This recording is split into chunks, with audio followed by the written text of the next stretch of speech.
Mesdames, Messieurs les journalistes, bonjour.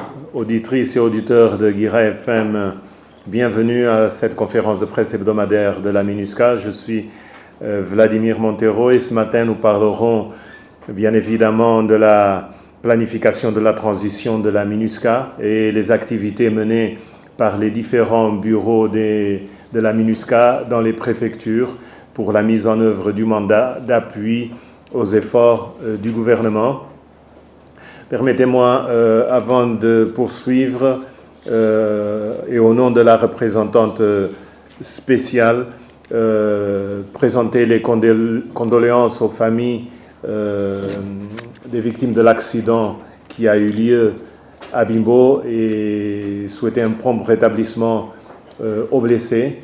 Nos condoléances également à la famille et aux proches de l'ancien maire du 3e arrondissement de Bangui, qui était un partenaire et qui a beaucoup travaillé avec la MINUSCA dans le cadre de la cohésion sociale et la réconciliation.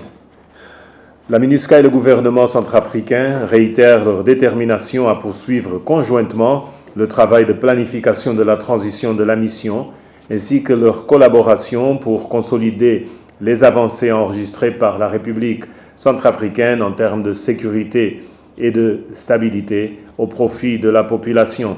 Cet engagement est contenu dans le communiqué conjoint qui a sanctionné la réunion de haut niveau relatif au processus de planification conjointe de la transition qui s'est tenue lundi 10 août à Bangui sous la présidence de la représentante spéciale du secrétaire général Valentine Rugwabiza et du Premier ministre chef du gouvernement Félix Moloua. La réunion de haut niveau fait suite aux travaux d'un comité technique mixte RCA-MINUSCA sur la planification de la transition. Ces travaux se sont déroulés entre le 21 juillet et le 4 août et le rapport de ce comité a été remis à la représentante spéciale et au Premier ministre. Le communiqué salue la tenue de ces travaux techniques inclusifs qui ont résulté sur des recommandations concrètes, pragmatiques et pleinement alignées avec la logique de consolidation. Au cours de cette réunion, il y a eu bien évidemment les interventions de la représentante spéciale et du Premier ministre qui ont salué ce travail de planification. Le chef du gouvernement l'a qualifié d'étape historique, tandis que pour la chef de la MINUSCA, il s'agit d'une reconnaissance, un marqueur que la RCA est en très bonne voie sur le chemin de la stabilité et de la paix durable, comme en témoignent les nombreux résultats obtenus conjointement et graduellement. La représentante spéciale et chef de la MINUSCA a plaidé pour la poursuite de la planification au-delà de la présentation du rapport du secrétaire général des Nations Unies au Conseil de sécurité d'ici le 15 septembre, soulignant que le succès de cet exercice devrait être guidé par la réalité du contexte national et sous-régional du pays, par la consolidation des résultats et gains enregistrés en termes politiques, paix, sécurité, extension et présence de l'autorité de l'État, ainsi qu'un troisième pilier important, c'est-à-dire une appropriation nationale et une collaboration régulière entre les deux parties. Pour sa part, le Premier ministre et chef du gouvernement a précisé que la pose des jalons de la transition n'est pas un désengagement brusque de la MINUSCA, mais un processus méthodique, graduel, structuré et concerté du transfert de compétences et de charges. Je cite le Premier ministre, « Il s'agit de consolider les acquis de la paix, de transférer les responsabilités transférables aux institutions nationales et aux agences des Nations Unies, tout en maintenant un accompagnement stratégique centré sur la mission fondamentale de la MINUSCA. » Pour ceux qui ont couvert la réunion, mais aussi pour nos auditeurs, la rencontre a réuni plusieurs ministres, des représentants spéciaux, des experts centrafricains de la primature et de différents ministères de la MINUSCA, ainsi que des diplomates en poste à Bangui. Au cours de la semaine entre le 5 et le 11 août 2026, la MINUSCA a poursuivi la mise en œuvre de son mandat dans différents domaines et surtout à travers ses bureaux régionaux. Ainsi, en termes de DDR, dans la localité de Maloum, préfecture de l'Awaka, une nouvelle étape a été franchie dans le processus politique et de paix de la RCA avec cette opération de désarmement et démobilisation d'éléments armés.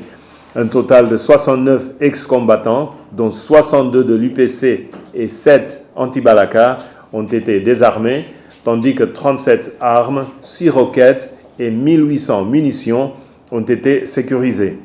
L'opération de Maloum a bénéficié d'un appui technique, logistique et financier de la MINUSCA et cette opération a été conduite par l'unité d'exécution du programme PNDDRR. Les 69 ex-combattants sont venus de diverses localités dont Pombolo, Ebando, Zako et Bambari et vont désormais poursuivre leur parcours en vue d'une réinsertion socio-professionnelle.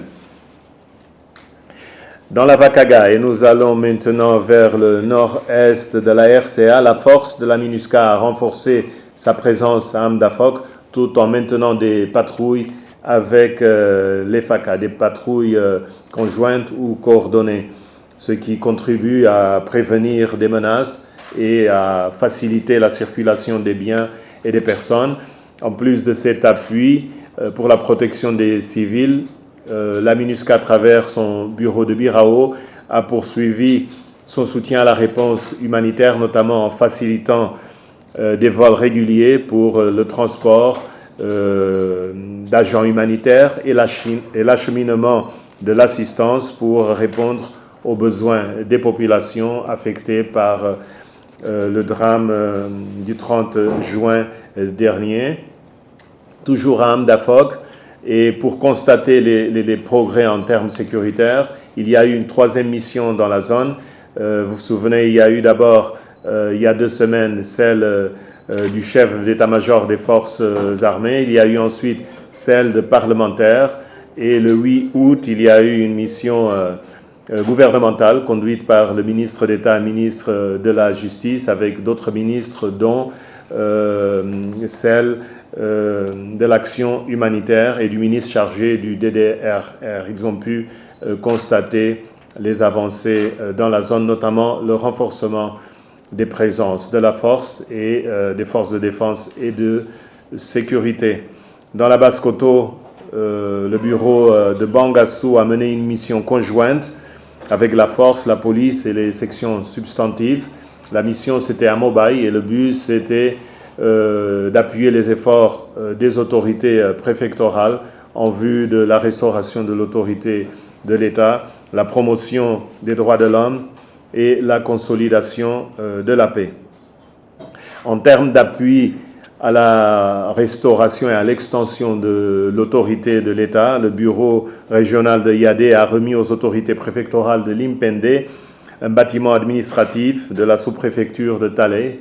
C'est une sous-préfecture qui est située à 75 km de Pawa. C'est une activité qui a été financée à travers un projet à impact rapide d'environ 27 millions de francs CFA pour l'extension de l'autorité de l'État. Enfin, je terminerai par là, du côté de Ndélé, avec cette rencontre, le chef de bureau et d'autres membres du bureau envers des jeunes, une soixantaine d'entre eux, des jeunes membres du conseil consultatif préfectoral. Il s'agit d'activités de sensibilisation pour promouvoir la paix et pour engager les jeunes. Nous terminons cette information sur cette rencontre avec la jeunesse, le jour où la communauté internationale et la Centrafrique commémorent la journée internationale de la jeunesse.